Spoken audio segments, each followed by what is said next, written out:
Cumprimento esse irmão com a paz do Senhor. Primeiramente peço desculpas pela voz, a gente que está um pouquinho, que eu estou um pouquinho ruim, mas de quando eu acordei para agora já melhorou um pouquinho, então dá para falar tranquilo. Deus é bom até nessas horas e Ele nos dá força, né? Hoje o nosso tema é autoavaliação. E é exatamente isso. Hoje é uma exortação para que nós possamos nos avaliar, sem julgamento de ninguém, sem ninguém apontar algo para a gente.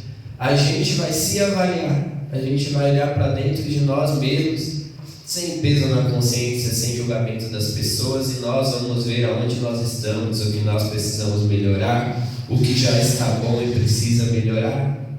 Vai ser uma autoavaliação para cada um de nós. Isso me inclui também nessa mensagem, porque desde o momento que eu elaborei essa mensagem e esse momento que eu estou levando essa mensagem, eu também preciso fazer essa autoavaliação. Então a leitura que eu realizei aqui inicialmente foi sobre a mensagem que foi enviada para a igreja de Laodiceia. Então a cidade de Laodiceia conta a história lá que eles eram, se não me engano, o mais rico daquelas 7 cidades da época, porque eles eram eles criavam lã, eles eram criadores de lã lá, né? Então eles eram muito ricos naquela época, mas eles tinham um problema com esse fornecimento de água. Então aí foram onde eles tiveram, né? Conta a história que eles tiveram a ideia de criar um aqueduto para transportar essa água até a cidade. Só que possivelmente, né, eu imagino que o percurso ali era muito longo, onde a água passava. Então diz que da nascente até a cidade, quando aquela água chegava, ela já não estava mais fresca, já não estava agradável, ela estava morna. E aí foi onde Deus usou essa dificuldade que eles tinham para trabalhar outro ponto que aquela igreja tinha, que era a questão espiritual. E hoje aqui eu não estou para falar que a nossa igreja está fria, que ela está quente, mas sim para nos avaliarmos e nós possamos entender como nós estamos, cada um de nós. E aí ele fala aqui sobre essa questão da água.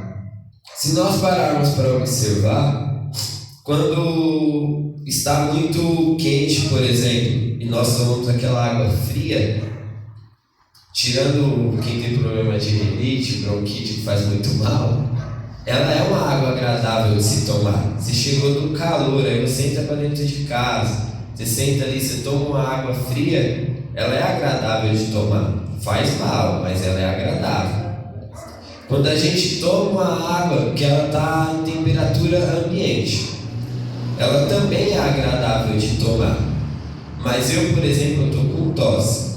Essa noite eu fiz isso lá, né? Esse tempo atrás aí que eu estava ruim, meu pai que fala para eu fazer essas coisas aí, de tomar água morna, que ela corta a tosse, realmente, ela ajuda a melhorar, porque ela esquenta, né?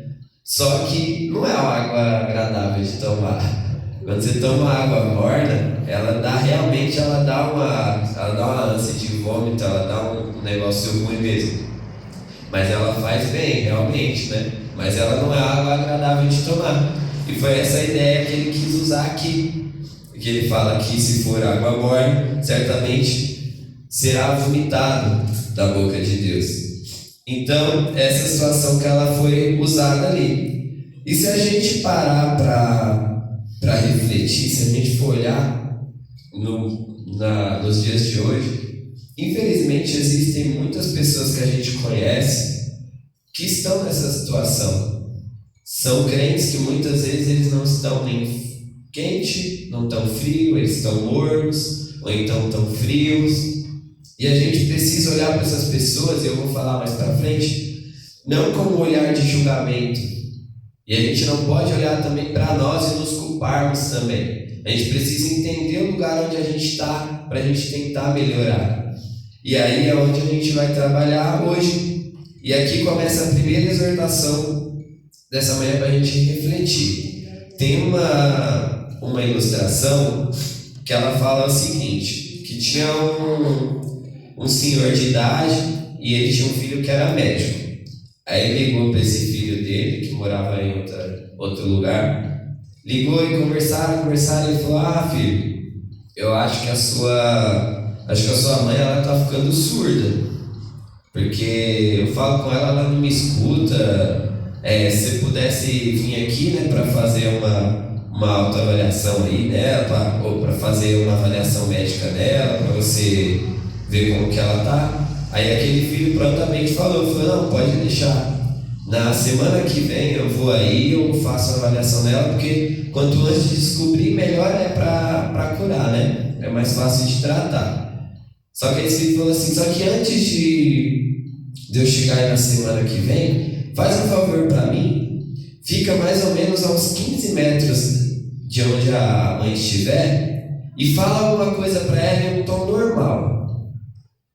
Aí depois você se aproxima um pouco mais uns 10 metros, depois se aproxima mais uns 5 metros e depois chega perto dela e vai falando em um tom normal. Aí desligou o telefone, tudo bem. Aí chegou lá no momento que a senhorinha estava fazendo o jantar, aí esse senhor foi, mediu mais ou menos as metragens que o filho falou, aí ele foi e perguntou para ela: senhora, o que é? Na ilustração fala: vem, o que a gente vai ter para o jantar? E nada. Aí ele deu mais uns passos para frente, ficou 10 metros. Aí ele foi de novo: vem, o que a gente vai ter para o jantar? E nada. Aí ele andou mais um pouco: vem, o que a gente vai ter para o jantar? E nada. Aí ela encostada, ele chegou atrás dela aqui, assim, perto dela e perguntou: vem, o que a gente vai ter para o jantar? Ela foi e respondeu: mas meu velho, tem que pedir para o nosso filho vir aqui examinar você. Você está ficando surdo, não é possível. Eu já te respondi 3 vezes que vai ter frango para o jantar e você não escutou. Então, qual que é a ideia dessa ilustração? Quem estava ficando surdo não era a senhorinha, era o velho. E ele estava falando que a senhorinha que estava ficando surda. Então, qual que é a primeira coisa que a gente precisa entender aqui hoje? Que, primeiro, para a gente poder ajudar alguém, para a gente poder falar com alguém, a gente precisa olhar para nós primeiro. A gente precisa se corrigir primeiro para depois nós falarmos com o próximo. Então, muitas vezes a gente está olhando para o outro, a gente está olhando o que o outro faz, a gente fica: eita, esse aí está fazendo errado. Ixi, esse aí, ó, está errado. Aí a gente vai olhar para a gente ou está fazendo igual, ou a gente está fazendo outra coisa que é pior. Então, primeiro a gente precisa se autoavaliar, a gente precisa se corrigir, para depois a gente tentar ajudar o próximo. E primeiro a gente vai falar sobre esses 3 estados. E agora, nesse momento, a gente não tem esse hábito e nunca ia fazer isso. Eu vou falar sobre algumas coisas que o crente frio faz, o crente morno e o crente quente faz. Em nenhum momento nós vamos levantar a mão ou vai falar: eu sou assim. Não. A gente vai guardar para nós mesmos. Enquanto eu vou falando, nós vamos nos avaliando, vamos pensando: eu faço isso. Não, isso aqui eu não faço. Não, isso aqui eu tô bem. E nós vamos, com o tempo, a gente vai melhorando, incluindo eu, enquanto estou falando com vocês. Amém? Primeiro a gente vai começar do mais ou menos, a gente vai para o pior, depois a gente vai para o bom, que é o top. Primeiro é o crente frio, que esse não é tão ruim, mas é ruim também, tá? Então, o crente frio, quais são as coisas, as atitudes que a gente pode ver em um crente que ele está frio? Então, ele já não sente mais vontade de orar, ele não sente vontade de ler a palavra. Quando o irmão está pregando aqui na frente, ele não sente mais a presença de Deus, para ele é normal. Ele já não sente amor pela obra, ele vinha aqui fazer a obra de Deus, para ele é uma coisa comum. Ele não sente vontade de ir aos cultos, de sair da casa dele e vir para cá. Ele não sente vontade de orar por um irmão que está necessitado, sabe?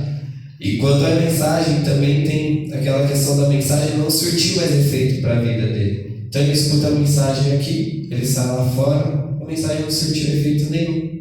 Sabe? Entrou aquela famosa história, entrou por um ouvido e saiu pelo outro.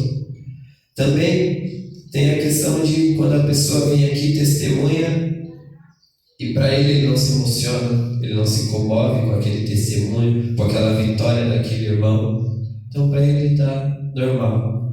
E eu acho que o pior aqui de todos é esse, porque ele não sente mais vontade de abrir a boca dele para glorificar a Deus. Ele não sente vontade de falar um aleluia, glória a Deus, de agradecer pelas coisas que Deus tem feito. Essas são as características de um crente frio. Mas está tudo perdido? Se eu parei para pensar, eu falei, eu sou um crente frio. Nossa, e agora? Não está perdido. O crente frio é aquele que saiu do primeiro amor, mas ele pode voltar. Nós precisamos buscar a presença de Deus a cada dia mais para que, se nós saímos do primeiro amor, que nós possamos voltar o quanto antes. Porque é tempo. É tempo de voltar, dá tempo de buscar e dá tempo da gente melhorar cada dia mais. E a gente passa para o crente morno. Esse aqui é ruim, esse aqui a gente não pode ser não, porque esse aqui é difícil. O crente morno, ele é muito pior do que o frio. Por quê? O crente morno, ele é alguém que já foi quente, mas agora ele não é mais. Então o que acontece? Ele já se acostumou com a mensagem. Ele acha que ele sabe tudo. Ele não aceita a correção, então se você vai falar com ele, ele acha ruim. Ah, não quero aceitar, eu já sei tudo. Para que eu vou aceitar a correção? Ele não se alegra com nada. Então, está acontecendo, o céu está descendo aqui na igreja, está todo mundo glorificando, dando aleluia, orando, e ele está assim, estático. Ele não consegue se alegrar com as coisas que Deus tem feito. E as coisas que Deus faz para ele já não surpreende mais. As coisas que Deus tem para ele já não é novidade, não é um motivo de agradecer, é um motivo de ficar alegre. Esse é o crente morno. Ele geralmente está em cima do muro. Ele fala que a gente fala, né, que é um crente, pode falar, que ele é um crente instável. Tem hora que ele está subindo para o quente, ele volta para o morno de novo. Aí tem hora que ele está descendo para o frio, ele volta para o morno de novo. E ele não é nenhum nem outro. Ele fica ali no meio termo. E esse é o mais difícil, porque quando a gente vai tentar ajudar esse irmão, a gente vai tentar falar alguma coisa para ele, ele não aceita. Então a gente não consegue ajudar. A gente tenta, mas a gente não consegue. Então a gente precisa ter essa autoavaliação, a gente precisa ter essa correção para nós mesmos, para a gente saber onde nós estamos. E aí, um exemplo assim que tem aqui, que eu peguei, foi de Naamã, né? Que Naamã ele foi curado pelo poder de Deus. Depois que ele foi lá no rio, se banhou 7 vezes, ele foi curado. E mesmo depois de ser curado, ele falou que, mesmo assim, ele permaneceria prostrado diante de Rimon, que era o deus que o patrão, que o rei lá dele adorava. Então, ele viu o poder de Deus, ele sabe o que Deus faz, mas mesmo assim ele é teimoso, ele continua desacreditando. Então nós não podemos ser assim. E agora vem o legal, que é o bom, que é o que a gente tem que ser sempre. Chega até a ser engraçado, mas é verdade. Enquanto o frio ele não se alegra com nada, e o morno, ele já se alegrou um dia, mas hoje para ele não faz diferença. O quente, ele se alegra com tudo. Todo momento ele está feliz. Seja na alegria, seja na tristeza. Às vezes o irmão vem aqui na frente, fala, antes de começar a cantar o louvor, o irmão fala o nome do louvor. Sim, eu amo, eu vou cantar aqui na frente o louvor. Sim, eu amo a mensagem da cruz. Aí o irmão está ali, glória a Deus. Porque ele sabe que é isso que nós temos que fazer. Ele está passando por uma situação que ele está tentando levar a mensagem, e Deus está falando com ele através do nome do louvor, e ele sente isso. É aquele que sente a presença de Deus a todo momento, a tudo que Deus faz. Todas as vezes que Deus faz alguma coisa na nossa vida, pode ser coisas pequenas, coisas grandes, nós precisamos sentir a presença de Deus. Seja aqui dentro, seja lá fora, seja no trabalho, seja em casa. Deus está do nosso lado o tempo todo. Então por que a gente não vai se alegrar? Porque a gente não vai ficar feliz sabendo que Deus está do nosso lado. Então nós precisamos ser esse crente quente. É essa a nossa meta. É esse o nosso objetivo principal. Não importa o lugar que nós estamos hoje, se a gente está frio, se a gente está morno, a gente tem que buscar ser sempre quente. Um crente quente. É difícil falar isso. Sempre buscando ser esse irmão. Sempre buscando esse objetivo. E aí vem a parte que eu quero dizer para nós aqui. Por que eu trouxe aquela ilustração? Para a gente entender essa segunda parte. Primeiro, a gente vai fazer a nossa autoavaliação, saber onde nós estamos, saber como nós estamos. Primeiro, para que nós possamos melhorar. Depois, o que nós devemos fazer? Quer saber se o irmão ele é frio, morno ou quente? A gente precisa fazer o quê? Chama ele para orar, chama ele para ler a palavra, chama ele para jejuar, chama ele para vir para a igreja, para fazer a obra de Deus. Mas para que nós vamos fazer isso? É para julgar o irmão? Para falar, esse aí tá frio, ó. Não.